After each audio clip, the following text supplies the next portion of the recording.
What's up, everybody?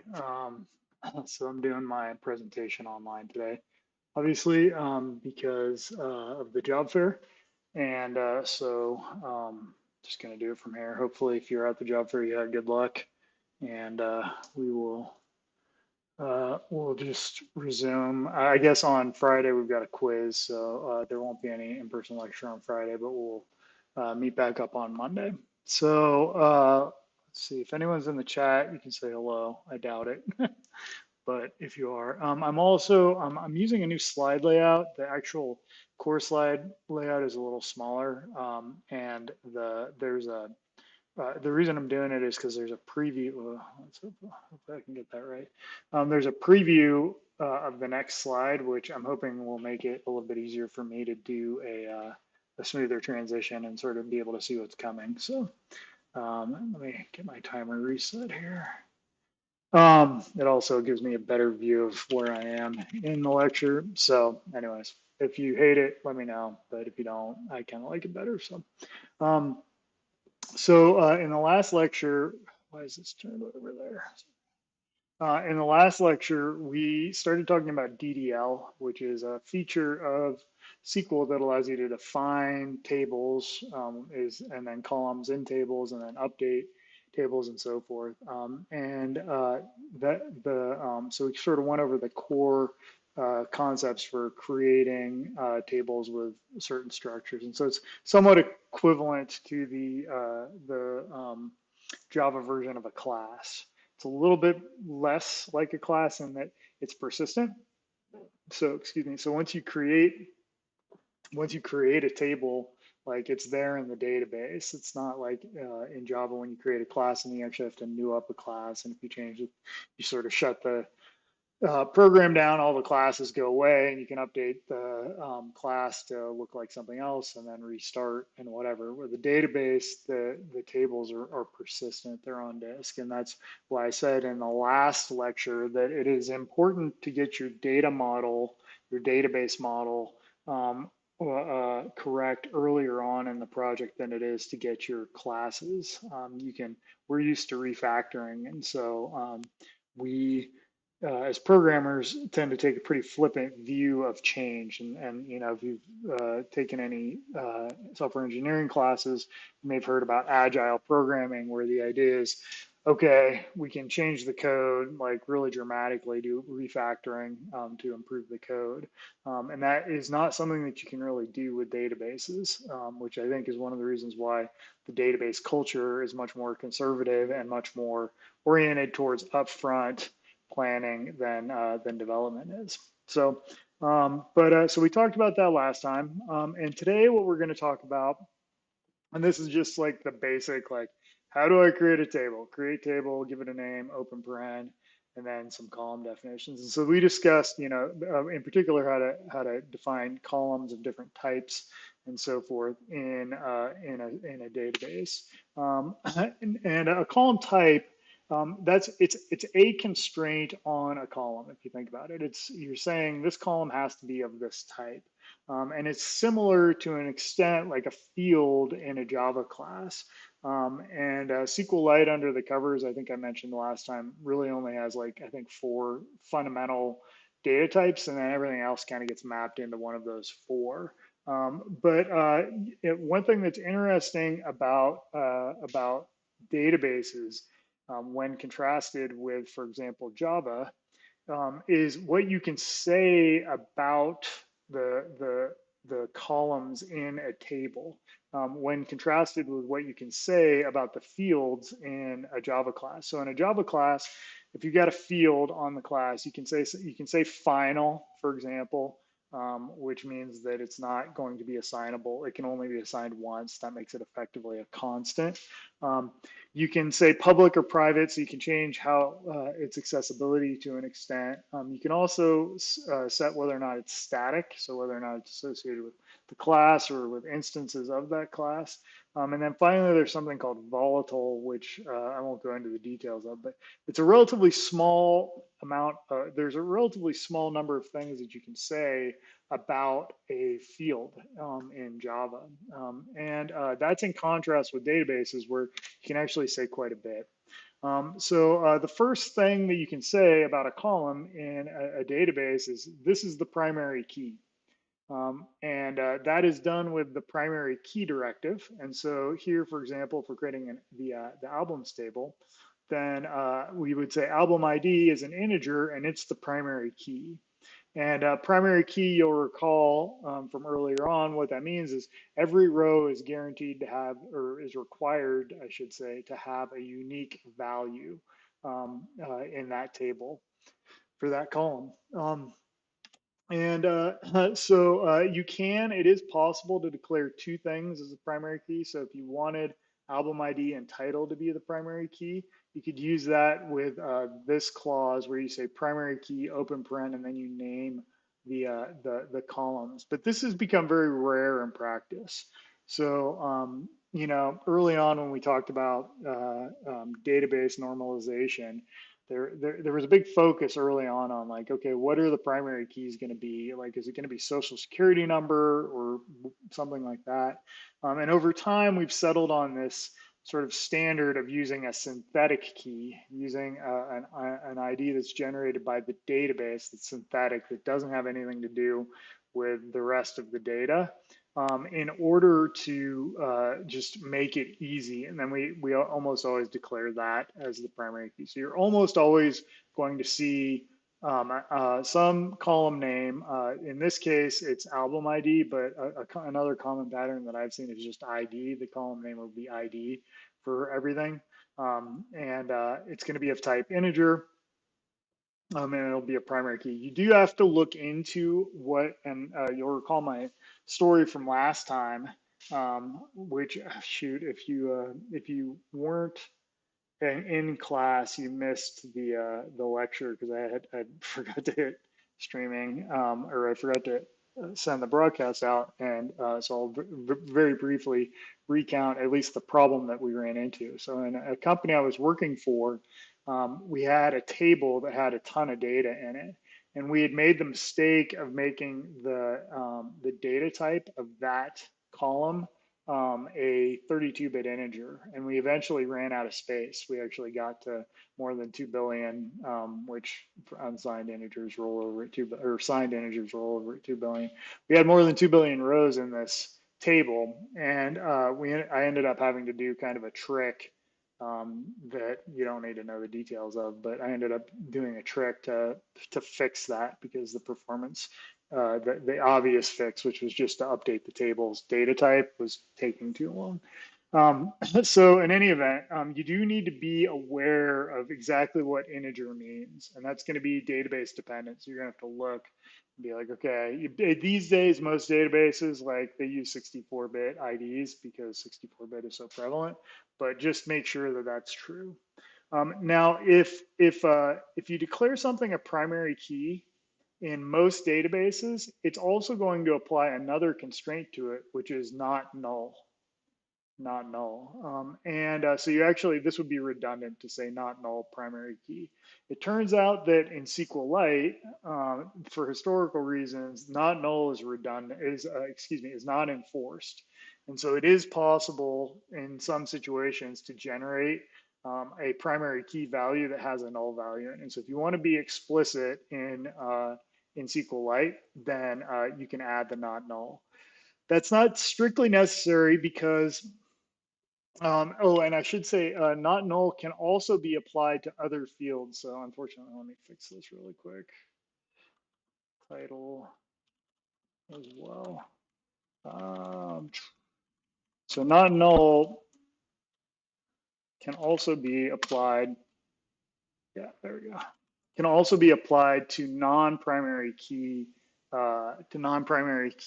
field values. And so here, title is being enforced to be not null. That doesn't mean it can't be empty. It can still be the empty string, and we'll talk about a mechanism for guaranteeing that it has to be non-empty in a little bit. But the takeaway here is that you can apply this not null constraint to anything. And so this is an example of there are multiple constraints that SQL gives you. SQL allows you to apply to a particular column.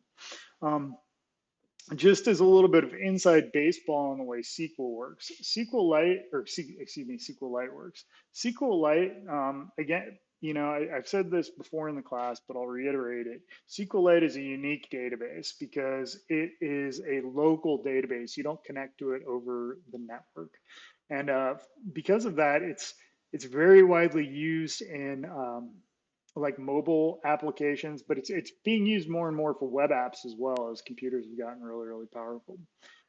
And so it does. It's probably one of the weirdest databases. So I'm sorry to make you use it, but it's the easiest to install, and so it is what it is. But it is a little bit weird. So SQLite, the way it works internally, is when you have a table in SQLite, it automatically adds this hidden column called row ID. And row ID is basically a synthetic key for that table, but it's hidden by default. And if you add an integer column with whatever name and then call it primary key, which you're almost always going to do anyways. But if you do this, then what SQLite does is it makes album ID an alias for row ID. So it just is like, okay, we already got this auto incremented column called row ID, and we're just going to make, like, if you declare a new column of type integer with a name and you say it's the primary key, then we're just going to make that name an alias for row ID. A little bit crazy, but that's what happens under the covers. For you as a developer, it doesn't matter too much. You can still write all your queries against album ID and it'll all just work. But that's what's going on under the covers in SQLite. So cool, that's primary keys. Another important concept that we've talked about and what form the basis of joins in databases are foreign keys. And a foreign key is a key, is a column in one table that refers to another table. So typically the primary key on another table. And so here, for example, we have the create statement for an albums table. And artists have albums, right? One artist has many albums, and so the foreign key for that relationship is on the albums table. And sure enough, we have an artist ID column here, and that's supporting that. One-to-many relationship with artists. One artist has many albums. One artist has many albums. So albums, the thing on the end side, has the foreign key back to artists. And we have an album ID, which is the primary key for albums, and then a title. So this is what the albums will look like. You can ignore this with row ID. I should drop that. I'm sorry. What you can do in SQL, another constraint that you can place on columns is what's known as a foreign key constraint. And these are really important in databases.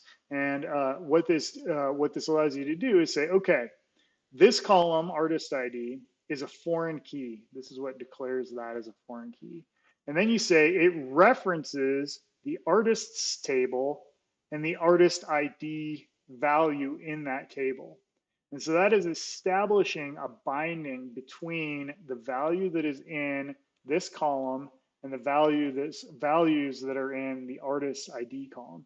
And what this does is this enables something called referential integrity. So, under the covers, or the sort of like the reality of this column is it's just an integer. It's just an integer. So it's going to refer to another table. Let me bring up really quickly.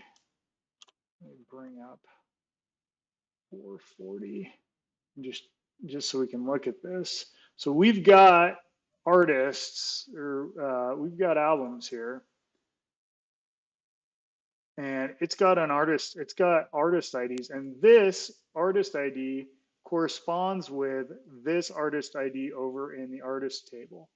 And so what would happen if, and we'll talk a little bit more about this in a bit, but like I'm not going to update this, but if I updated this to 1,000, or if I deleted this row or something like that, what would that mean? Well, that would mean that this row would be referring to an artist ID that no longer exists. And that would be a violation of what is called referential integrity. Okay, that's a violation of referential integrity. And so that's what these foreign key constraints are designed to prevent. They are there to say, okay, if we've got a column in this table and it refers to the table artist ID.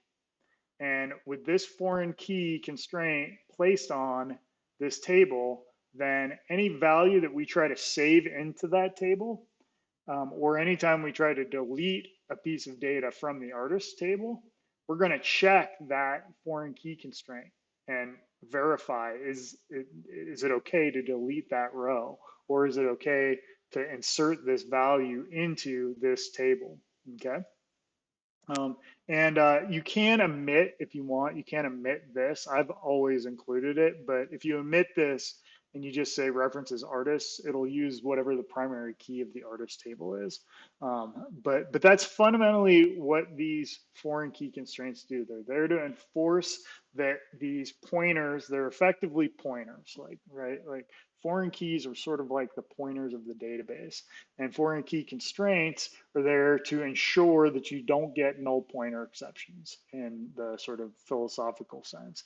Like there has to be something on the other side of that pointer. Once again, I apologize, SQLite is kind of janky in this regard. SQLite actually doesn't by default enforce foreign key constraints. And it's kind of funny, but that's just the way it is. If you want SQLite to enforce constraints, you have to issue what's called a pragma query. And pragmas in SQL are a way to tell the database to turn on or off features is what they're usually for, like turn on logging or turn on tracing or whatever. For SQLite, you can say pragma foreign keys equals on semicolon, and you can execute that query. And then for the remainder of that connection, it will do foreign key checking. There's actually a pretty good reason not to do foreign key checking, which is it is performance heavy. And so people who have data that doesn't have to be super, where correctness isn't like the biggest thing in the world, where performance is maybe more important. So again, I'm thinking of like a social network where like if a message is lost, who cares? Then you might actually leave foreign key testing off. So actually some web frameworks kind of advocate for that just because the performance is so much better. You can also tell a database how to behave with respect to foreign keys when an update or a delete happens. And deleting is really the interesting one. Updating, like who cares if you update some foreign table. As long as you don't change the primary key, which almost never happens, it's not going to have much effect on the foreign key reference. But when you delete a row from another table that a foreign key is pointing to, that is actually a pretty interesting situation. And so again, just to go back and to motivate this, we've got an album for those about to rock pointing to artist ID 1. Well, what happens if we try to delete AC/DC? That's an example where there's a modification happening that has implications for a foreign key. You can actually specify exactly the behavior you want. So by saying on delete and then giving it a strategy to pursue when a delete occurs. The first one is cascade. And so cascade means if you delete the thing in the other table, if you delete artist, I want you to cascade that delete to album. I want you to cascade that delete to album. And so if you do that, if you cascade the delete to album, great. It would delete all the albums. So if we delete AC/DC, it's going to delete all the AC/DC albums. But then what would you probably want? You probably want that to cascade to tracks as well, right? You probably want that to cascade to tracks as well. And let's really quickly just go and look at the schema. Where did I put that? Here we go. So if we delete a row from artists and we have that cascade to albums, we probably want that to cascade to tracks as well. But if we want that to cascade to tracks, we probably also want it to cascade to playlists track, to this join entity. Do we also want it to cascade to invoice items, invoices, custom, like, so cascading is one of these things where when you first see it, you think to yourself, oh, great, that's going to solve all my problems. Because when we delete an artist, we can just go ahead and nuke all the albums and tracks associated with that artist as well. That turns out to be a performance issue because issuing a ton of deletes can be really, really expensive. And it also, as we saw here with invoice items, it starts to get a little bit weird. Like, do we really, just because we deleted an artist, do we want to delete the invoice items that are associated with the artist? So you have to be really, really careful. You have to be really, really careful with cascading deletes. And this is a reason why I said this before when we talked about deletes, but I prefer the approach of marking things archived. So having a Boolean flag that is archived on the table, and then marking, rather than deleting an artist, I would add a column to it called archived, and then I would just mark it as archived and like not show it in the UI for my web application or whatever. But I wouldn't physically, or I wouldn't actually delete the rows because of all these issues. It's a lot cleaner in my mind, typically, not always, but typically to use some sort of archiving system. Okay. Some other options, there's no action, which is the same as restrict. And that both of those will just not allow you to delete a piece of data if there is a foreign key constraint on it. So if we had set restrict on delete restrict here and we tried to delete this row, it wouldn't allow us to do so because there were references to that. The delete would actually fail.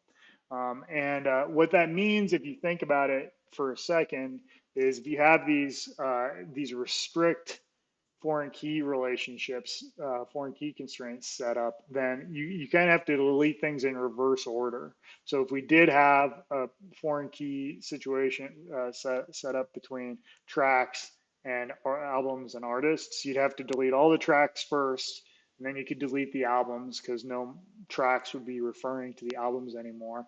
And then you can delete the albums right, so you delete the tracks, then the albums, then you could delete the artists because no albums would be referring to the artists. And I think if you're going to do deletes in a SQL database, which again I recommend in general using an archive flag rather than doing actual deletes. But if you are going to do deletes, this is my preferred approach because you have to be pretty explicit about everything, and it makes it kind of painful, which I think is good. You should feel pain when you're doing this because that's telling you something about what you're trying to do. Like maybe it's not a great idea. So I like that approach in general. Another option is to on delete set null, and that just nulls out the foreign key. That might be useful for like something like genre. Like if we go back and we look at the schema, like genre, if you delete a genre, you know, would it make sense to just go in and null out the genre ID for all the tracks that were in that genre? Maybe it might. And so that might be a reason why you would consider using set null. Not for something like album, that wouldn't make any sense for that, but sort of like a secondary entity that's maybe null makes sense there. Maybe like you accept nulls in that column, then maybe set null starts to make more sense. Set default, you can also specify the default value for columns, and we'll look at that syntax in a little bit.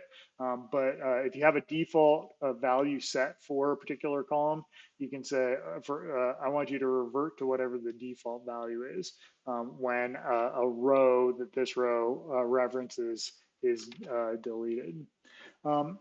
Okay, so that's foreign key constraints. Foreign key constraints, very useful, very important for referential integrity, but often turned off in real world systems because of their performance implications. Another interesting constraint that you can place on a column is the unique constraint. And so for example, we can say that the title of an album needs to be unique. Title of an album needs to be unique. Or another classic column to mark unique is email. If you have like a users table or an accounts table or something like that, and it's got an email column in it, then emails need to be unique. Phone numbers, social security numbers, things like this, they all need to be unique. And so you can just say unique, and what that'll guarantee is that no other row will be inserted into that table with the same value for that particular column. So pretty useful. It does show one of the weaknesses of the synthetic primary key model, which is that you have to even think about this. So if we used title, for example, as the primary key, a non-synthetic value, if the titles have to be unique, then we could just mark this as primary key and not even worry about it, right? And this is sort of how old databases used to work. So social security number was a classic example of a non-synthetic column that was often used as a primary key. So because we've introduced synthetic keys where we've just got this primary key that's generated internally by the database that guarantees every row is going to be unique, then uniqueness characteristics that we want to express about the other parts of the table have to be expressed explicitly like this. So unique, very useful. I use it in almost every application I've ever worked on. I've used unique constraints. You can also put in even more sophisticated constraints using what's called a check clause. And so a check clause comes after the type definition, And you can basically put in an expression that is going to be executed when data is inserted or updated into this table. You can't actually do like arbitrary stuff here. So you can't do, for example, a subselect in here to like check if there's, data somewhere else in the database. Your expression has to be written entirely against the data that's in this table. And that can make it less useful than it would be otherwise. But you can still actually express some pretty useful things with this general check functionality. So for example, like here, we're validating that the unit price is between 0 and 1,000. So that can be useful, for all sorts of things: prices, price constraints, age constraints, rating. If you've got a rating system between 1 and 5, for example, you don't want to allow someone to like hack the system and insert like a 50 or something for their rating to boost their ratings. And so you might throw a check on that column and say, hey, this has to be within those values. Those are all reasonable reasons to use checks like this. You can also call functions. So there's the length function in SQLite can tell you the length of a string. And here we're saying that the length of the phone number needs to be more than 10, needs to be greater than or equal to 10. This is a string length of phone. Phone is a varchar, so it's a string. So it has to be greater than 10. And again, these are the sorts of things that you can do with a check to guarantee that no data will ever be inserted into the database where this is not true. These guarantees are at the database level.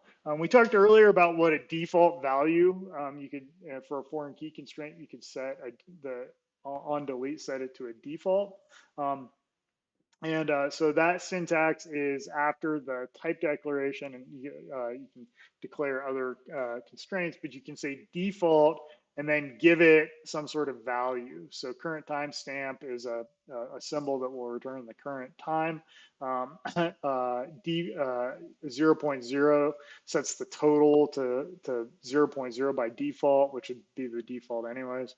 You can default a string value, a string column to a particular value. So earlier on, what would you do with a foreign key constraint?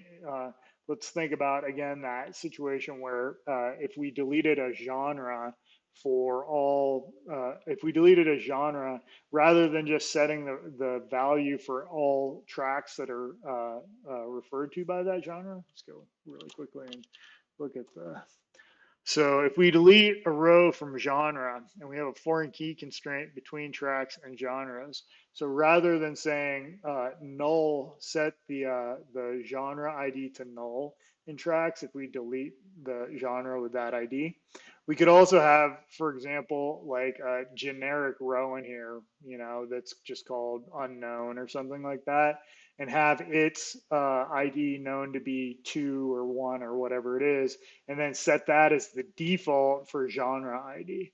And then that would use those two features together in order to revert everything back to the unknown genre ID. So you can use this default as well. You can combine multiple constraints on a column. You can combine multiple constraints just by spelling them out. And so here we have position is an integer. It defaults to the value 1, and then we check that position is always greater than 0. And so you can put pretty sophisticated constraints on the data that it is in your database, right? We've got some foreign keys and blah, blah, blah.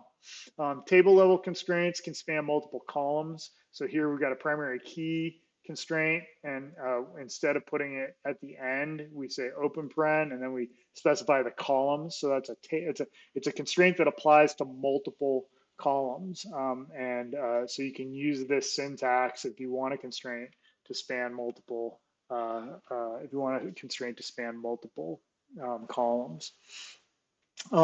Now, this is another thing to sort of, I don't expect you to totally grok this right now, but when you get out into the working world, this is going to be important. So think back to this lecture when you start running into issues with constraints in databases.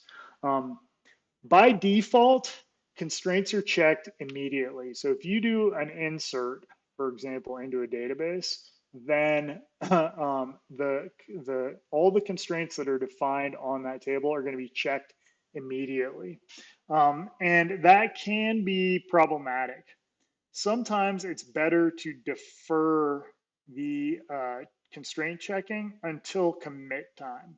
And why is that? Well, consider a situation where you've got a piece of data and it refers to another piece of data, and that other piece of data refers back to it. So you have circular references. If you have foreign key constraints and you check on insert time at an insert time that those foreign key constraints are satisfied, then the first table or the first entity can't be inserted because it has data to reference to another entity that hasn't been inserted yet. And the other entity can't be inserted as well because it has a reference to something that hasn't been inserted. So you've got basically a circular dependency. You've got constraints that can't be satisfied in the intermediate state of one piece of data or the other piece of data being inserted. And so what you can do is you can say, this constraint is deferrable. This constraint is deferrable. And what that will tell SQLite or whatever database you're working with is, don't check these constraints until commit time. So SQLite supports defer, almost every database supports deferred foreign key constraints like this. And and it's again a piece of functionality that you have to turn on. But if you do that, then you can insert things in any order. And then at the end, when you commit, at that point, all the constraints will get checked. And that turns out to be useful, like when you're doing large data imports, you just want to blast a bunch of data in. Don't check any foreign keys. Turn off basically foreign key checking until we get to the end, and then okay, boom, now do your foreign key checking. And this is another reason why sometimes in some platforms they just say don't do any foreign key checking.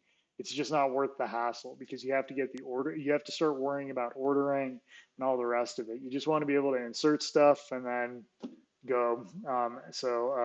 Rails is the web framework that I use that basically has that philosophy, and I have to say it worked pretty well. So.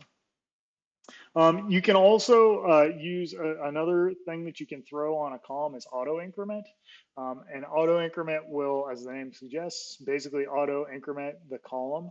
The row ID is actually more efficient than using auto increment. So in a lot of databases, you'll use auto increment for your primary key. You'll say, ID, integer, primary key, auto increment. That's a very common way to specify the synthetic primary key for a table in many databases. SQLite, if you just say, foo integer primary key, it automatically sets it to auto increment and it automatically maps it to the row ID. And apparently internally that's more efficient than actually using auto increment in SQLite. So while you will likely see this in other databases, and chances are high that you're not going to be working with SQLite in your professional career, you'll see auto increment quite frequently as a declaration particularly on primary key columns. So a lot of constraints, a lot of things you can do, a lot of things you can say about columns in a database.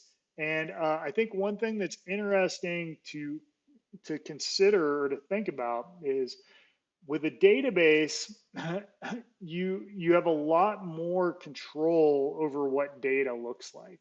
Like I've said before, there's this cultural difference between the database world and the Java world. In Java, we use compile time like type checking, but then we do a lot of runtime validation, right? So if we've got an album and we have a set title, we might check if the title is null or if it's empty and then throw like an illegal argument exception or something like that. This is how we might write our logic in Java.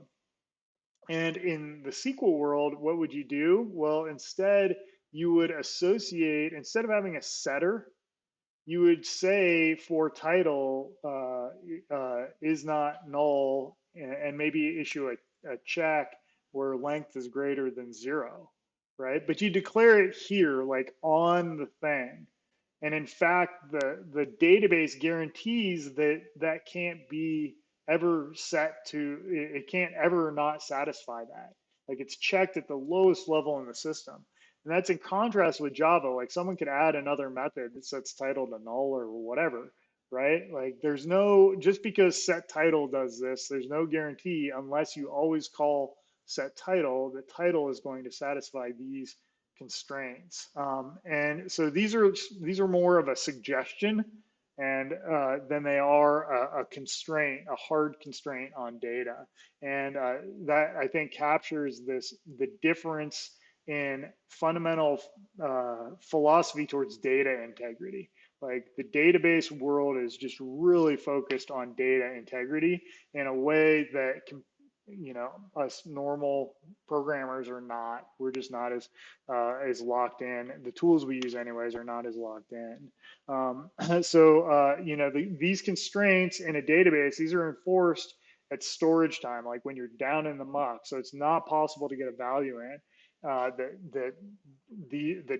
that does not satisfy these constraints. And so database constraints are often used as a last line of defense like you can overcook database constraints, and depending on the people with, particularly the database administrators you're working with, they may want to jam just a million constraints in there.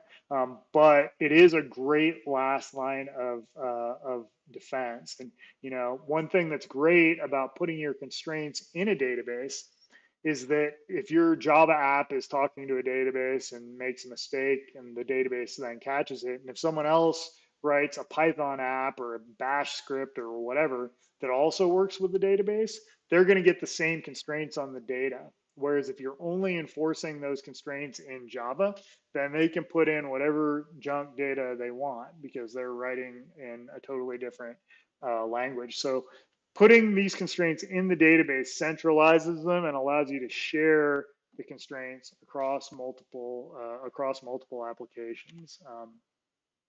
Java validation is faster in general because when we're working with Java objects, we don't have to go out to the database. But on the other hand, database constraints are more reliable because they can't be bypassed like they can in Java. Typically, when you do constraint checking like we saw in Java, it's going to be easier to show good error messages. Databases and database constraint failures in particular are famous for being extremely opaque. So if we're writing code like this, we can handle a validation exception and like maybe display this to a user. Whereas if this is in our database and this fails, we're probably just going to get a generic SQL exception with a really bad error message. And so error messages are a reason to favor doing your validation in your programming language versus the database. And honestly, like what the way things tend to break down in most real world systems is you do all your validations in Java, like all of them, and you try and have good error messages and all the rest of it. And then you pick your most important validations and you put those in the database too. So something like this, unit price being between 0 and 1,000 is like probably not that important. So I might not put that in the database. Whereas I would have that as definitely in Java. But for something more important, like for example, social security number can't be null, or social security number has to satisfy some particular length or whatever. For that, I may do it in both places, both in Java, so that we do get good error messages when something happens there, and then also in the database, so that if somehow it sneaks through my Java code, or if some other program connects to the database and is pumping data into it, that program will also have to satisfy those constraints. That's typically how that breaks down. Okay, so those are constraints. So now let's take a look at a really simple schema, and I'll open this in a new window and zoom in. This is a really simple schema, and what I want to do is just create the DDL for this. And so we will do that in, let's see here. I'm going to do this in a console. That. So this is our ER diagram. So we've got doctors. Doctors have a name. They have a UUID that will probably make that a string. They've got a specialty type. We've got a specialty type, name, office number. That's junk. We've got patients. We've got visits, and we've got a hospital. And so now what I want to do is just go through and create the DDL for this. So the first one I'm going to create the hotel, or I'm going to create a table for is, let's see if I can open this up really quickly in IntelliJ. That'll make it a lot nicer. Public. No, dang it. I'm going to just paste it right here real quick. Okay. cancel. Okay, so now we can have that up as well. So let's move this to the side and get rid of that, get rid of this, and get rid of this. It's over here and console. Okay, we're all set up. Cool. So we need to create the hospital. We need to create the hospital table first. So what would we do? Create table hospitals. And I would pick the plural because hospital is the entity, but the table is going to be a bunch of hospitals. So I like to use plural for my names. And then open paren. And I'm going to follow the convention. We don't have IDs, as is often the case in ER diagrams. We don't have IDs and foreign keys in this ER diagram. So I'm gonna use the convention ID integer primary key. That's what I'm going to use for primary keys. And then we have a name, and I'm going to call that varchar and varchar 12. Just get like, it can be any size, but I'm going to guess an average size of 12. And then we've got a location as well. And so that's going to be our hospitals table. And I'm going to add a constraint not null here just to indicate like you can't have null for a name. I won't add a check beyond that. Okay, cool. So now let's create a doctor table. So create table. I do this, create table, and I got to put a semicolon at the end there. It's mad at you. Doctors, integer, primary key. We've got a UUID. I'm going to make that a varchar instead of a UUID. And then it looks like we've got a couple of foreign keys and also a self-referential foreign key. So let's add a hospital ID integer. And then let's add boss ID. I think that's what that's representing is boss ID as well. Okay, so let's focus on the hospital ID first. So there's a one-to-many relationship between hospitals and doctors, and we've got this foreign key set up supporting that. So let's declare the foreign key. Oops. Foreign key hospital ID. Is it? Oh, it's open plan. Sorry. References, and then we want to reference hospitals ID. Okay.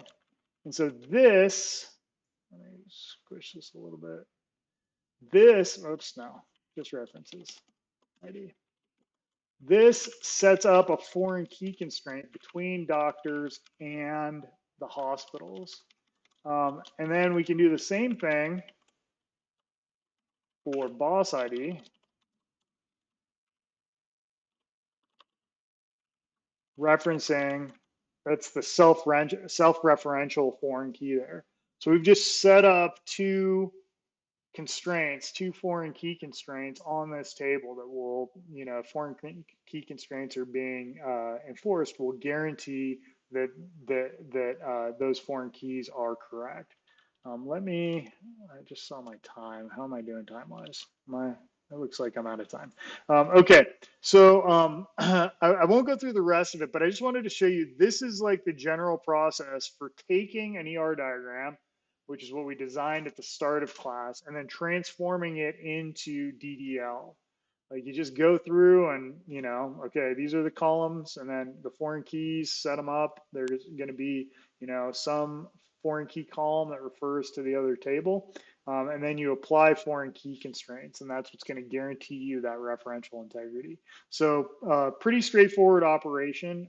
And this is, when you do if you do your ER diagram, if you do your upfront planning as an ER diagram, this is the process you're going to go through. Some ER diagram tools have like generate DDL tools in them. And so depending on the tool you're using, you may be able to just generate the DDL, but it's not that hard at the end of the day. And also DDL often contains more information than you find in the ER diagrams. So for example, not nulls and stuff like that. And if you want to put a check constraint or something like that on it, that's not something that's typically captured by an ER diagram tool. Okay.